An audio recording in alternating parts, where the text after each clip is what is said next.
Philip, Ja. tillykke med dit 3. Danmarksmesterskab i træk. Tak. Det er rigtig godt gået.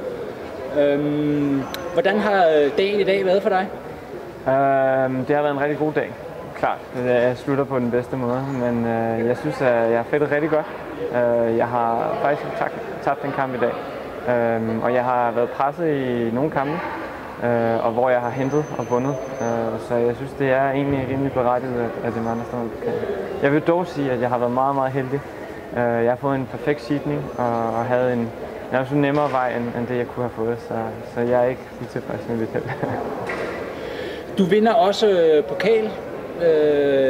Ranglisten, ja. Ja, ranglisten. Hvad for nogle stævner har gjort udslaget for det? Altså, jeg vandt jo sidste år Danmarksmesterskaberne. Det gav mig en hel del point. Så har jeg er også blevet i top 32 her til World Cup'en, nummer 26, og det gav faktisk samme antal point som at vinde DM. Og så var det mere eller mindre afgjort. Jeg har også fægtet påsketurneringen, hvor jeg blev nummer 2. Og det er faktisk de point, jeg har skrabet sammen i løbet af sæsonen. Og det var nok til at vinde med 184 point mod Rasmus Brandt på 100. Philip, rigtig mange gange tillykke med dit 3. mesterskab i træk. Det er rigtig godt gået. Tak.